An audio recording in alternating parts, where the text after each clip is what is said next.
नमस्कार, अपन झारखंड देख रहे हैं आप। मैं हूं रश्मि श्रीवास्तव। आपके साथ बुलेटिन की शुरुआत करेंगे, जहां झारखंड विधानसभा में आज भी सत्र के दौरान हंगामे के आसार बनते हुए नजर आ रहे हैं। विधानसभा के मुख्य द्वार पर बीजेपी का विरोध प्रदर्शन शुरू हो गया है। पेयजल की समस्या को लेकर सरकार के खिलाफ नारेबाजी की जा रही है। पेयजल आपूर्ति योजना में घोटाला करने का आरोप है और विधानसभा में आज पीएचडी विभाग के बजट पर चर्चा होगी।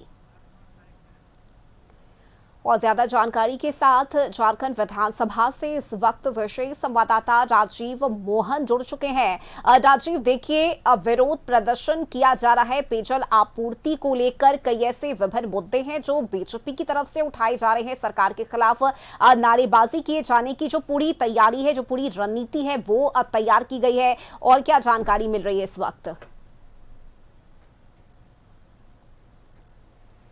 देखिए रश्मि, बिल्कुल आज जो है झारखंड विधानसभा में पीएचईडी का विभाग है उस पर जो है उस पर बजट को लेकर चर्चा होनी है। लेकिन उससे पहले भारतीय जनता पार्टी जो मुख्य विपक्षी पार्टी है उसके द्वारा पेयजल को लेकर यहां पर सरकार के खिलाफ विरोध प्रदर्शन किया गया और कहा गया कि सरकार पेयजल सिस्टम जो यहाँ झारखंड में है वो पूरी तरह से फेल्योर है और इसमें बड़ा घोटाला हुआ है और सरकार इस पर कोई कार्रवाई अब तक नहीं की है।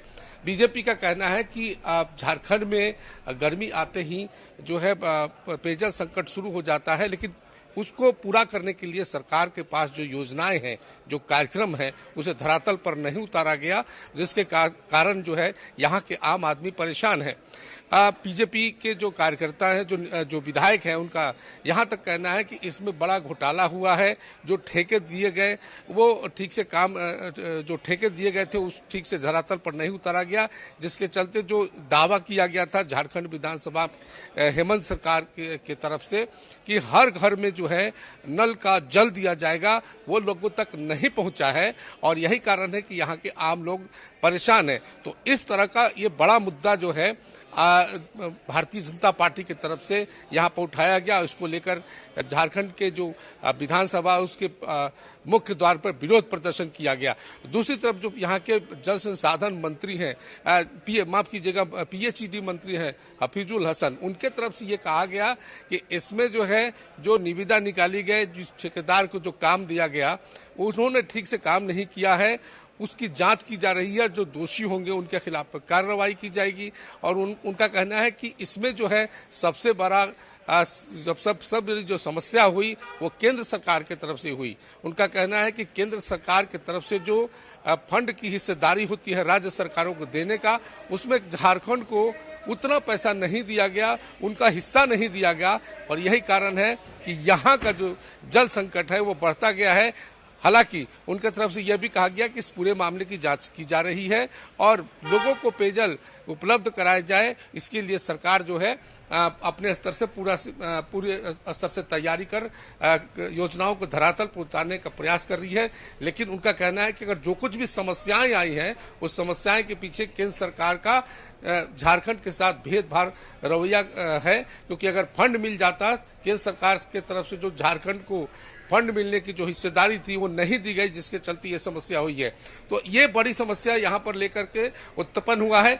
दूसरी तरफ जो है जो रसोई गैस की जो किल्लत है उसको लेकर भी जो है सत्ता पक्ष जो है विपक्ष पर हमला बोल रहा है और कह रहा है कि जो भारतीय जनता पार्टी की सरकार केंद्र में है उनके द्वारा एक कह सकते हैं कि जो यहाँ जो संकट पैदा हुआ है एलपीजी गैस का, उसके लिए वो जिम्मेदार हैं और उनको इसका जवाब देना चाहिए। हालांकि इस मामले में जो प्रतिपक्ष के नेता हैं बाबूलाल मरांडी समेत कई भाजपा के नेताओं ने ये कहा कि ये सिर्फ इस पे राजनीति हो रही है।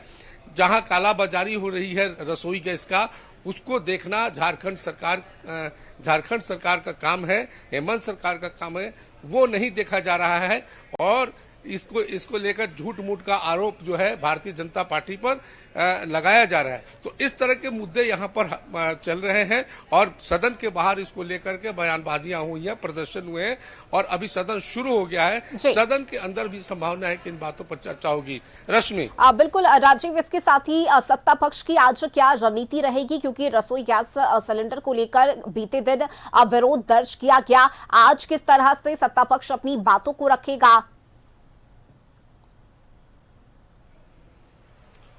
देखिए, निश्चित रूप पर जो सत्ता पक्ष वो यही कह रहा है कि जो कुछ भी रसोई गैस को लेकर जो समस्याएं आई हैं, किल्लत आई है, उसके लिए केंद्र सरकार दोषी है और केंद्र सरकार इस पर नियंत्रण नहीं है। केंद्र सरकार सही रणनीति से नहीं चल रही है, जिसके कारण जो है किल्लत बढ़ी है। लेकिन दूसरी तरफ जो भाजपा है, यहाँ जो विपक्षी दल है, वो उनका कहना है कि जो कालाबाजारी हो रही है इसकी, उसको झारखंड सरकार रोकने में विफल है और यही कारण है कि जो है लोगों को रसोई गैस की किल्लत हो रही है। भाजपा की तरफ से ये कहा जा रहा है कि जो केंद्र सरकार है लगातार इन बातों पर जोर दे रही है, बता रही है कि जो समस्याएं हैं रसोई गैस के किल्लत को लेकर, उस पर सरकार पूरी तरह से जो है ध्यान रखी हुई है और कहीं कालाबाजारी न हो, इसके लिए सरकार की तरफ से कई तरह से जो है जांच लगाई गई है और इस पर नजर रखी जा रही है। लेकिन इसे पूरी तरह से जो है भारतीय जनता पार्टी इसको ये कह रही है कि ये फेल्योर जो है झारखंड सरकार की है और कालाबाजारी रोकने में झारखंड सरकार जो है वो नाकाम हो रही है, जिसके कारण जो है लोगों को रसोई गैस सही तरीके से नहीं मिल रहा है, जबकि रसोई गैस जो है पर्याप्त मात्रा में है। तो भारतीय जनता पार्टी की ये कहना है कि ये एक अफवाह फैल गई है कि जहां पहले एक एजेंसी से 300 सिलेंडर की बुकिंग होती थी, वहां 3000 4000 एक दिन में बुकिंग हो रही है। वही कारण है कि इसकी कालाबाजारी हो रही है, इसको रोकने की आवश्यकता है। तो इस तरह का दलील जो है भारतीय जनता पार्टी की तरफ से दी जा रही है। लेकिन ये समस्या पैदा होने के लिए सत्ता पक्ष की ओर से ये कहा जा रहा है कि ये केंद्र सरकार का फेल्योर है, क्योंकि इसका नियंत्रण करना उनके हाथों में था, लेकिन उनके द्वारा नहीं किया गया, जिसके चलते यह समस्या पैदा हुई है। रश्मि, चलिए ठीक है, बिल्कुल देखिए राजीव, नजर बनी रहेगी। फिलहाल बहुत शुक्रिया आपका इस जानकारी के लिए।